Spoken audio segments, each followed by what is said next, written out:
열매를 맺으라, 이런 제목으로 하나님 말씀 선포하겠습니다. 오늘도 오직 예수님입니다. 세상에 많은 것을 가지고 누려도요, 내 마음에 평안이 없으면 그것은 불행입니다. 남들보다 많은 것을 소유하고 있고 뭔가 경험하고 누리고 있는 것 같아도 내 심령에 평안이 없으면, 내 마음에 평안이 없으면 그것이 기쁨이 될 수가 없어요. 정말 최고의 은혜는 평안입니다. 평안. 그런데 이 평안은 물질이나 명예나 사람이나 세상에서 얻을 수 있는 것들이 아닙니다. 참된 평안과 기쁨은 주님에게서 오는 것입니다. 요한복음 14장 27절에 말씀하시기를 평안을 너희에게 끼치노니 곧 나의 평안을 너희에게 주노라. 내가 너희에게 주는 것은 세상이 주는 것과 같지 아니하니라. 세상이 주는 것과 같지 않다는 거예요. 너희는 마음에 근심하지도 말고 두려워하지도 말라. 주님이 주시는 그 평안을 소유할 수 있기를 원합니다. 예수님이 주는 평안, 이것은 세상의 그 어떤 것에서도 맛볼 수 없는 절대적인 것입니다. 우리의 삶의 근심과 두려움을 물리칠 수 있는 은총이자 힘이 주께서 공급해 주시는 평안입니다. 그런데 안타까운 것은 너무나도 많은 사람들이 평안을 얻겠다고 하면서 세상을 향합니다. 평안을 갈망하면서 재물을, 향락을 통해서 평안을 얻을 수 있는 것처럼 노력하고 수고하고 있는데, 문제는 그 수고가 헛되다는 것입니다. 그토록 갈망하는 평안을 찾지 못해서 지치고 쓰러지고 낭망하는 이런 일들이 얼마나 많이 있습니까? 여러분, 무엇보다 가장 중요한 것은 하나님 아버지와의 관계입니다. 그분 안에 평안이 있고 그분 안에 기쁨이 있기 때문입니다. 진정한 평안은 하나님과 이 영적인 관계가 막히지 않고 화평의 관계를 이루는 데 있습니다. 여러분, 하나님과 관계가 멀어지거나 단절되고서 평안을 기대할 수가 없습니다. 그 결과가 두려움이요, 근심이요, 염려가 되기 때문입니다. 히브리서 12장 14절에 말씀합니다. 모든 사람과 더불어 화평함과 거룩함을 따르라. 이것이 없이는, 화평함과 거룩함이 없이는 아무도 주를 보지 못하리라, 이렇게 말씀합니다. 모든 사람과 더불어 화평해야 되는데 왜요? 이 불행한 것은 이 관계가 깨지는 데서 오잖아요. 친구와의 관계, 부부와의 관계, 모든 관계가 깨지는 데서 평안을 잃게 되고 염려, 근심, 고민 속으로 들어가잖아요. 그런데 그보다 심각한 것은 하나님 아버지와의 관계가 깨졌을 때에, 하나님 아버지와의 관계가 멀어졌을 때에 아무리 많은 걸 가지고 누리고 있어도 진정한 평안을 소유할 수가 없다는 것입니다. 그러므로 관계가 깨지면 기쁨과 평안을 상실하기 때문에 늘 주 안에서 서로 화목하고 하나님과의 화평을 이루어야 될 줄로 믿습니다. 그러기 위해서는 내가 거룩하니 너희도 거룩하라 말씀한 것처럼 늘 거룩함을 좇고 거룩함을 따라야 됩니다. 누구든지 화평함과 거룩함이 없이는 주를 보지 못하느니라 하신 말씀을 우리는 기억해야 합니다. 이제 모든 것들을 내려놓고 내가 주인이 되면 안 돼요. 내 안에 계시는 주인 되시는 예수 그리스도로 인하여서 우리의 삶이 바뀌고 가치관이 바뀌고 관점이 바뀌고, 아멘이지요? 삶이 바뀌는 거, 이게 신앙생활입니다. 그래서 우리는 이렇게 찬양하지요. 찬양이 우리의 고백이 되고 찬양이 우리의 믿음의 구체적인 표현이 되길 원합니다. 내가 주인 삼은 모든 것 내려놓고, 같이 한번 우리 가사 보시고 같이 부르겠습니다. 주님만 사랑해. 내가 주인 삼은 모든 것 내려놓고 내 주 대신 주 앞에 나가. 아멘, 아멘. 내가 사랑했던 모든 것 내려놓고 주님만 사랑해. 내가 주인 삼은 내가 주인 삼은 모든 것 내려놓고 내 주 대신 주 앞에 나가 내가 사랑했던 모든 것 내려놓고 주님만 사랑해. 주 사랑 거친 풍랑에도 깊은 바다처럼 나를 잠잠케 해. 주 사랑 내 영혼의 반석 그 사랑 위에 서리. 할렐루야. 내가 주인 삼은 모든 것 내려놓고 내 주 대신 주 앞에 나가서 주님을 사랑하며 그분과의 관계 안에서 주시는 평안과 기쁨을 소유하는 여러분의 삶이 되기를 축복합니다.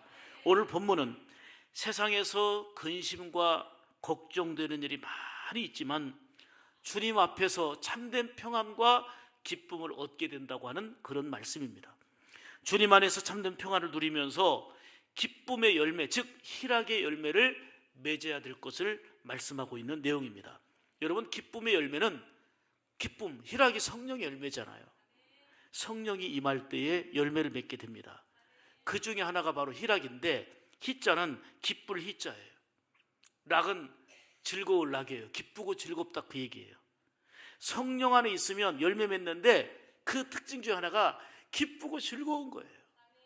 환경이 좋아서, 여건이 좋아서, 소유가 많아서가 아니고 그분과의 관계 안에서 성령의 충만함이 임하니까 기쁘고 즐거운 거예요. 그게 열매예요. 우리가 매우 기쁘고 즐거운 일이 있을 때에 희낙낙 그러죠? 희낙낙한다. 그런데 어떤 조건과 환경의 변화에 따라서 희낙낙하는 것은 바람 불면 잠깐 사이에 없어질 수 있어요. 사라질 수 있는 것들이에요. 그러나 고난 중에 있지만, 어려운 중에 있지만, 때로는 눈물을 흘릴 때도 있었지만 성령 안에 있을 때에 그분 안에서 열매를 맺게 되는 것이 희락이에요. 기쁨이란 말이에요. 이는 세상의 기쁨, 환경이 주는 기쁨을 넘어서 세상의 사람들이 이해하지 못하고 경험하지 못하는 주님과의 관계 속에서 오는 참된 평안, 영적인 기쁨인 줄 믿습니다. 세상의 기쁨은 찰나적인 거예요. 순간적인 거예요. 어떤 어려움이 임하게 되면 사라져버립니다. 그러나 성령의 열매인 기쁨은 어려운 일 당하고 슬픈 일이 있어도 그 기쁨을, 평안을 놓치지 않습니다. 왜요? 절대적인 거라는 거예요. 성경대로 항상 기뻐하게 될 수 있는 가장 근거가 바로 성령의 열매를, 희락의 열매를 맺었을 때 가능한 일입니다. 잘 아시는 대로 욥을 보세요. 욥의 환경은 기쁠 수 있는 환경이 아니에요. 욥의 환경은 찬송이 나오지 않는 환경이에요. 한꺼번에 재산을 잃어버리고, 그 많던 재산을, 10명의 자녀를 한꺼번에 잃어버리고 망연자실하게 되는 그런 상황입니다. 이런 상황 속에서 욥은 주신 자도 하나님이시오, 가져가신 자도 하나님이신데 하나님의 이름이 찬송을 받으실지어다 라고 고백합니다. 사탄은 어떻게든 눌러서 넘어지게 평안을 잃어버리고 기쁨을 잃어버리도록 계속 압박을 하고 눌렀지만, 지금 다 잃어버렸지만 살아계신 하나님을 바라보면서 주신 자도 하나님이시오, 취하신 자도 하나님이시니 하나님은 찬송받으시기에 합당한 분이라고 고백합니다. 이게 상대적인 기쁨이 아니라 그분과의 관계 안에서 절대적인 소망이요, 절대적인 평안인 줄 믿습니다. 하박국 선지자 이야기도 마찬가지예요.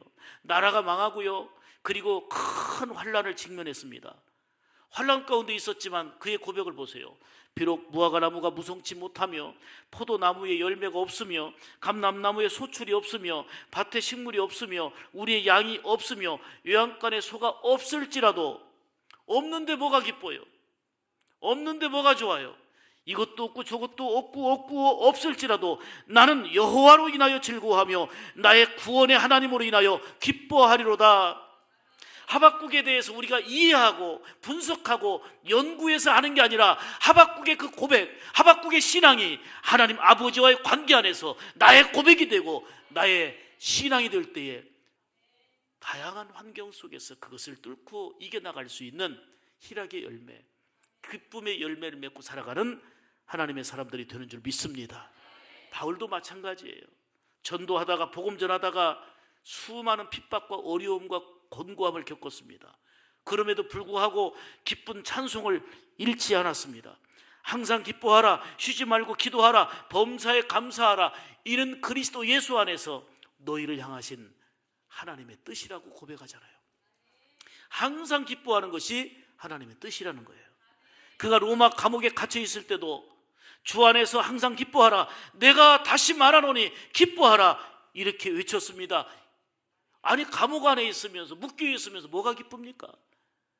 성령님 안에 있을 때에 그 절대적인 기쁨을 빼앗기지 않았음을 고백하고 있는 것입니다. 내가 주인 삼은 모든 걸 내려놓고 오직 성령 안에 살면서 기쁨의 열매를 맺어야 됨을 하박국을 통해서, 욥을 통해서, 바울을 통해서, 성경의 위인들을 통해서 말씀해주고 있고, 이제 중요한 것은 오늘 우리의 시대적 상황 속에서 내가, 예수 믿는 우리가 이 기쁨의 열매를 맺으며 살아가야 되겠다는 것입니다. 내가 주인 삼은 모든 것을 내려놓고 오직 성령 안에 살면서 기쁨의 열매를 맺는 여러분들 되시기를 축복합니다. 여러분, 성령의 역사는 기쁨이에요. 초대교회 환경 보세요. 얼마나 어렵습니까? 오순절 성령 강림이 임했을 때에 그들에게 나타난 특징이 충만한 기쁨이었습니다. 신앙생활은 구원받은 기쁨이요, 그리고 성령이 우리 안에 내주하셔서 우리의 삶을 인도해 주시고 우리의 삶을 주장해 주시는 기쁨의 연속인 줄 믿습니다. 그럼 우리가 성령 안에서 희락의 열매를 맺기 위해서 어떻게 우리가 이 말씀을 적용하며 살아야 될지, 오늘 본문을 통해서 주시는 세 가지의 생명의 말씀을 듣기를 원합니다. 첫째로, 희락의 기쁨의 열매를 맺으려면 따라서 하십시다. 흔들리지 않는 믿음, 확신 있는 신앙을 가지라는 거예요. 할렐루야. 오늘 본문 1절 보겠습니다. 너희는 마음에 근심하지 말라. 하나님을 믿으니 또 나를 믿으라. 이게 무슨 말이에요? 나를 믿어. 힘들고 어려울 때 찾아오셔서 나 믿어, 나를 믿으란 말이야. 흔들리지 마, 그 얘기 아닙니까? 두려워하고 흔들리고 눈물 속에, 고통 속에 있는 하나님의 자녀들에게 친히 우리 주님이 찾아오셔서 나를 믿으란 말이야. 내가 건져주잖아, 내가 함께 하잖아, 내가 있잖아, 그 얘기예요. 할렐루야. 기쁨과 평안이 없는 것은 믿음이 흔들리기 때문이에요. 약속의 말씀을 의심하면요, 걱정이란 덩어리, 염려란 덩어리, 근심이란 덩어리가 수북 쌓이게 됩니다. 그래서 우리는 확실한 믿음을 가져야 돼요. 흔들리지 않는 믿음이 기쁨과 평안을 주는 힘입니다. 원치 않게도 우리가 사는 세상은 근심하는 일, 걱정하는 일이 참 많아요. 그것을 해보려고 사람들이 운동도 하고 뭐 이거저거 방법도 노력하고 심리치료도 받아보고 온갖 방법을 다 써보지만 일시적인 도움은 받겠지만 근본적인 치료나 해결이 안 됩니다. 이제 과학기술이 얼마나 발달됐는지 아세요? 의학적으로 인간의 감정까지 조절하려고 합니다. 1987년도에 미국 식품의약국 FDA는 해피메이커라고 하는, 지금 사진에 보이는 해피메이커라고 하는 약을 승인했습니다. 이 약물은 신경 전달 물질인 그 세로토닌을 조절해 가지고 인간의 감정을 좀 조절해 준다는 거예요. 그래서 슬픔을 조금 약화시키고, 그리고 좀 기쁠 수 있는 감정을 자극을 줘서 조절해 준다는 거예요. 그래서 우울증을 치료하는데 큰 효과를 보고 있습니다. 이 대표적인 해피메이커는 그 일라이 릴리사의 프로작, 이것은 항우울제의 대표적인 약품으로 쓰여지고 있는데 지금까지 2,500만 명 이상 처방을 했고 어느 한 해인가는 27억 달러, 우리 돈으로 말하면 3조 2천억 정도의 한 해 동안 매출을 올리기도 했다고 그래요. 엄청나게 많이 팔린 약이죠. 지금은 교통사고로 세상을 떠났지만 우울증에 시달리던 영국의 다이애나 왕세자비가 이 약을 먹으면서 치료받은 것으로 유명합니다. 또 교통사고로 완전히 장애를 입게 된 막내 아들 때문에 우울증에 시달리던 전 미국의 부통령 엘 고어의 아내가 이 약으로 치료를 받았다고 해서 상당히 유명해진 약입니다. 사람들은 아까 보신 바와 같이 10mg짜리 약으로 슬픔과 고통을 줄이고 감정을 조절해서 그래도 기쁘게 행복하게 살아보겠다고 이름까지 해피메이커라고 정하고 이 약을 먹습니다. 인간의 행복을 도움을 준다는 거죠. 여러분, 그런데 참 세상 놀라울 일인데요, 이 약을 먹는다고 행복해질까요? 어느 정도 감정에 도움은 되고 조절에 도움은 될 수도 있어요. 이 약보다 더 좋은 약들이 많이 개발되고 있지만 점점 우울증 환자는 늘어가고 있습니다. 스트레스로 인하여서 이루 말할 수 없는 고통과 아픔을 호소하는 자들이 세계 도처에 점점 많아지고 있습니다. 이런 약을 먹는다고, 그리고 해피메이커를 먹는다고 해서 우리 인생이 행복해질 수 있을까요? 세상이 줄 수 없는 절대적인 기쁨은 성령 안에 있어야 되는 줄 믿습니다. 흔들리지 않는 믿음, 나를 믿으라 말씀하신 예수 그리스도를 온전히 믿는 확신 있는 신앙이 오히려 아픈 중에도, 고난 중에도, 아까 바울을 얘기한 것처럼, 하박국 선지자 얘기한 것처럼, 욥을 얘기한 것처럼 하나님 그분과의 관계 안에서 절대적인 기쁨을 소유하게 되는 줄 믿으시기를 축복합니다. 맞아요. 흔들리지 않는 그 확실한 믿음을 가질 때에 세상 근심과 걱정을 이기고 성령님께서 주시는 희락의 은혜를 누리게 될 줄로 믿습니다. 세상은 행복을 추구하고요, 모든 분야에서 눈부시게 발전을 가져왔지만 세상 곳곳은 말씀드린 대로 고통과 스트레스로 더욱더 가득 차고 있습니다. 근심과 걱정에서 벗어날 날이 하루도 없습니다. 진정한 기쁨을 누리려면 오늘 성경의 이름과 같이 하나님을 믿으니 또 나를 믿으라 하신 우리 주님과의 관계 안에서 흔들리지 않는 확실한 믿음을 소유하고 사는 것인 줄 믿습니다. 지금도 우리 가운데 함께 하시는 주님을 확실하게 믿으시기를 축복합니다. 이 흔들림 없는 믿음이 근심과 걱정의 환경 속에서, 염려의 환경 속에서 그것을 이기는 지혜가 되고 힘이 되고 성령님 안에서 기쁨의 열매, 희락이라는 열매를 맺게 될 줄 믿습니다. 비록 지금 우리 사는 것이 많이 힘들고 어려워도요, 앞으로도 하나님께서 선한 길로 이끌어 주심을 믿으시기를 축복합니다. 지금까지 우리를 위해서 행하신 하나님의 일을 기억해 보세요. 은혜를 기억하면 감사가 되고, 그리고 앞으로 우리를 위해서 행하실 하나님의 놀라운 일들을 기대해 보세요. 흔들림 없는 확실한 믿음을 가진 사람의 고백과 찬송이 이겁니다. 주 안에 있는 나에게 딴 근심이 있으랴. 십자가 밑에 나아가 내 짐을 풀었네.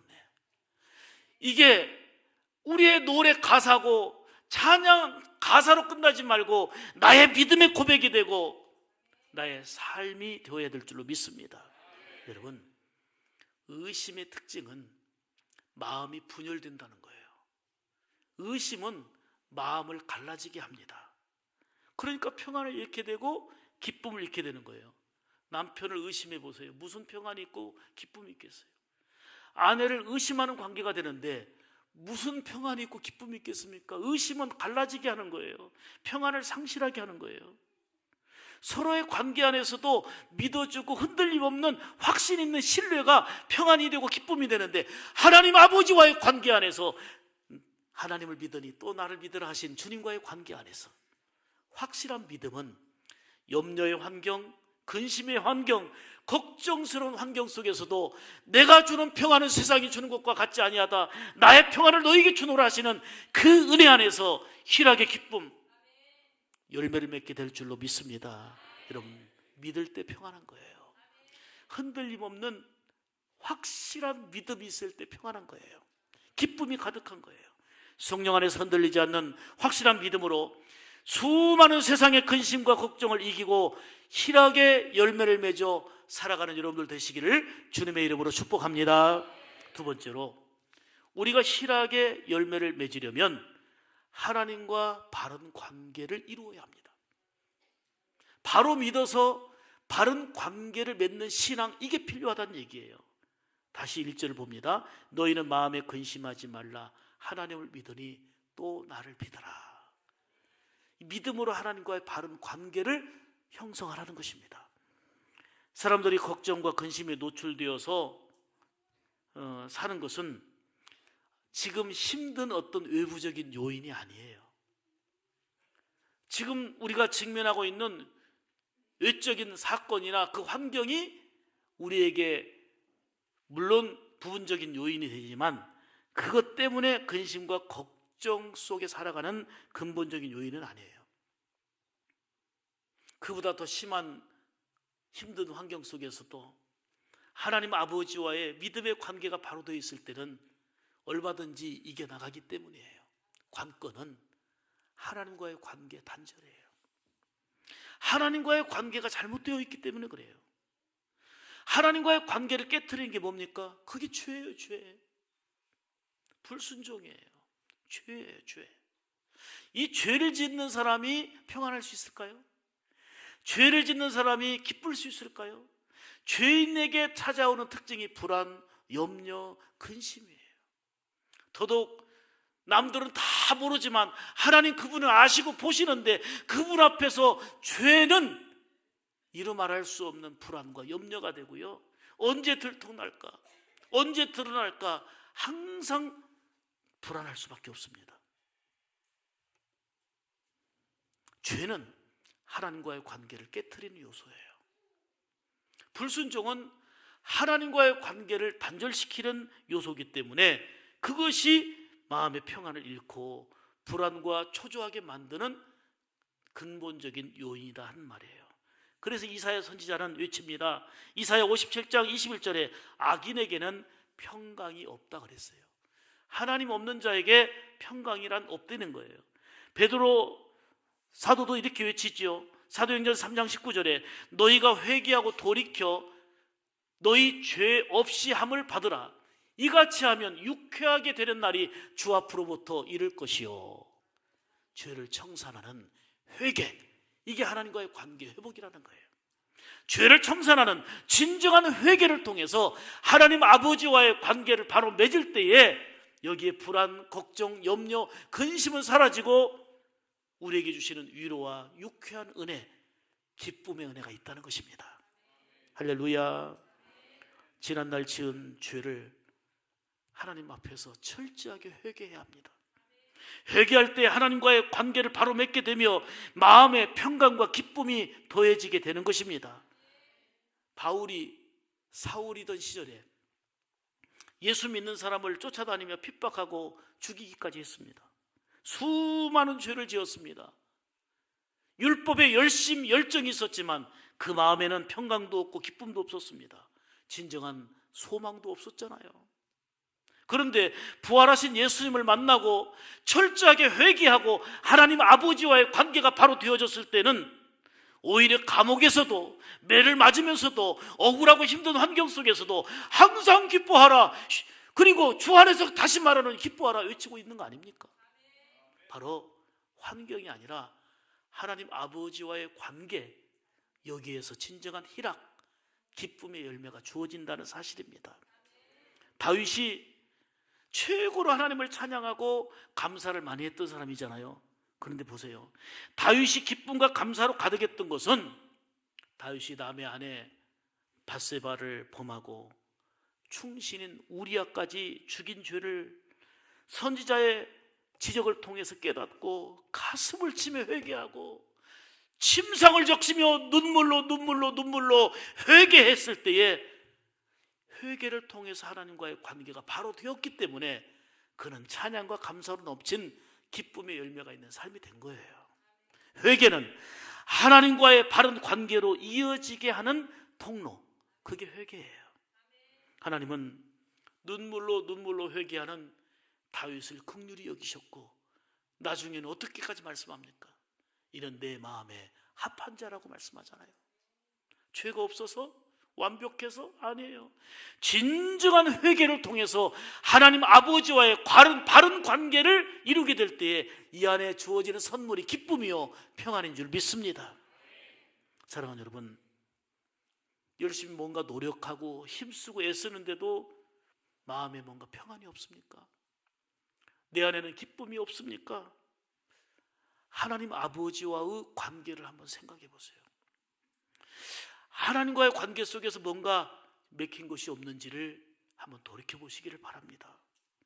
그 관계를 일그러뜨리고 깨트리는 죄 문제를 작은 죄라도 철저하게 발견하여 회개하고 하나님과의 바른 관계를 맺고 하나님 주시는 위로와 평강과 기쁨을 누리는 여러분들 되시기를 주의 이름으로 축복합니다. 세 번째는 이 희락의 열매를 맺으려면 늘 성령의 은혜를 힘입어야 합니다. 성령님을 갈망하고 사모하는 신앙으로 살아야 된다는 얘기예요. 자, 1절 다시 봅니다. 너희는 마음에 근심하지 말라. 하나님을 믿으니 또 나를 믿으라. 예수 그리스도를 믿고 고백할 수 있는 것은 성령이 아니고서는 가능하지 않습니다. 우리 안에 성령님이 가능할 때에 예수님을 나의 주로 믿고 고백할 수 있는 거거든요. 성령으로 충만하면 말씀드린 대로 열매를 맺게 되는데 그게 사랑이고요, 그리고 기쁨이에요. 성령의 은혜가 임해야 마음속에 평안이 있고요, 기쁨이 넘치게 되는 거예요. 예수님께서 부활하셔서 수많은 사람들에게 보여주시고 또 승천하시면서 하신 말씀이 있죠.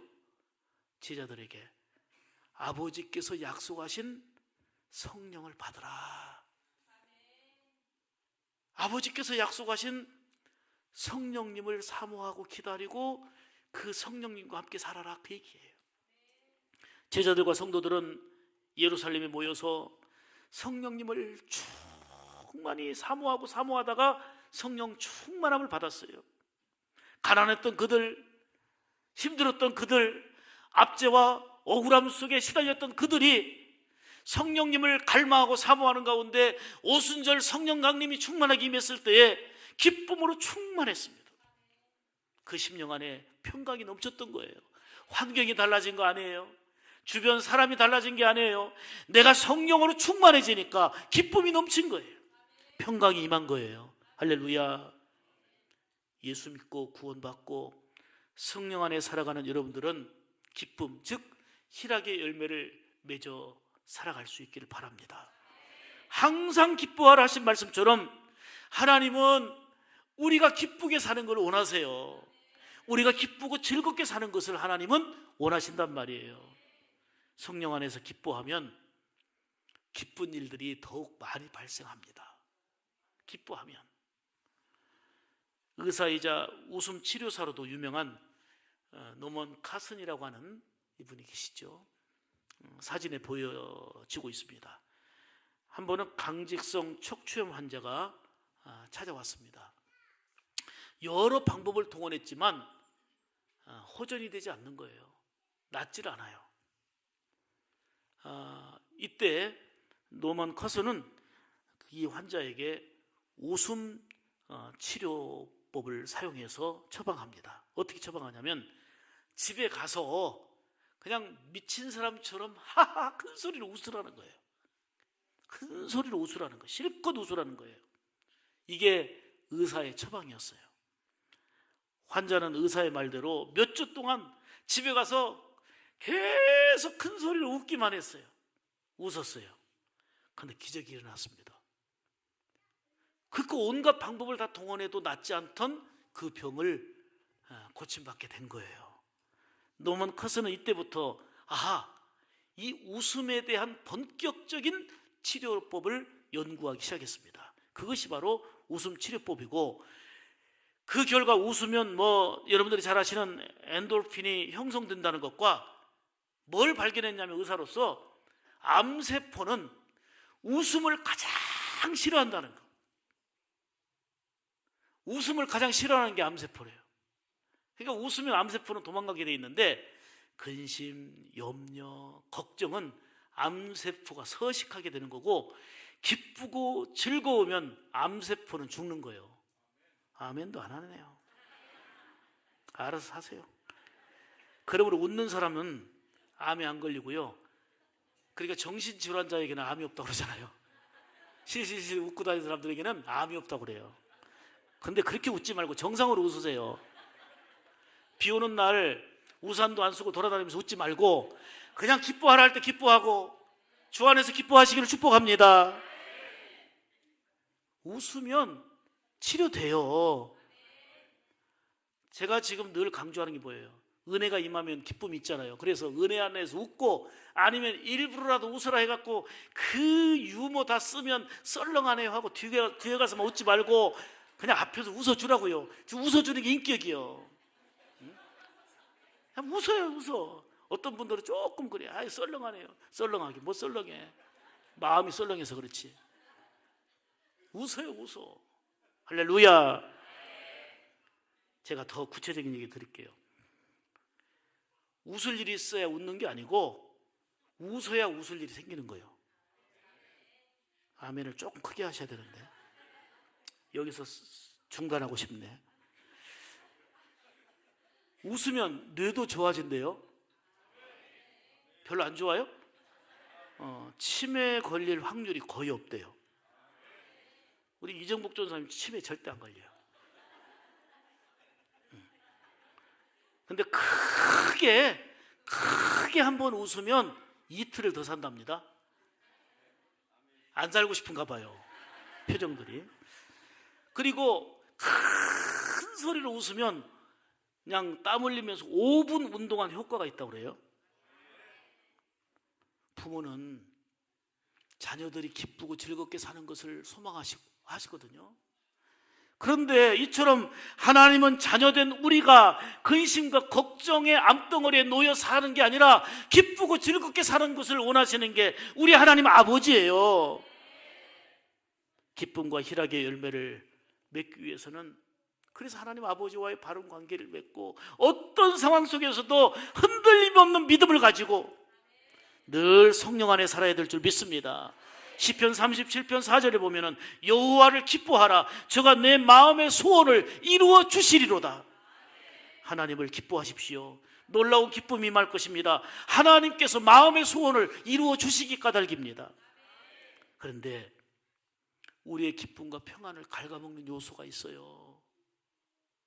하나님은 기쁨을 원하고 평강을 원하는데 우리의 삶 가운데 기쁨과 평강을 갉아먹는 요인이 있어요. 그게 탐심이에요. 욕심이에요. 탐심은 곧 우상 숭배라 그랬잖아요. 더 가지려 하고 또 가지려고 하는 탐심이 결국은 기쁨을 이렇게 만들고, 조금만 더 가져야 행복할 것 같고 더 주어야 행복할 것 같고, 욕심과 탐심이 결국은 이미 주어진 평안과 기쁨까지도 상실한다는 거예요. 양과 말을 많이 키우는 아버지가 있었어요. 세 아들이 있었는데 이 세 아들에게 죽기 전에 하나씩 불러놓고 얘기합니다. 너희들이 양과 말 중에 키우고 싶은 것을 말해라. 그러면 그걸 주겠다. 그랬더니 첫째 아들이 저는 양을 키우고 싶습니다. 둘째 아들은 저는 말을 키우고 싶습니다. 셋째는 욕심이 많아요.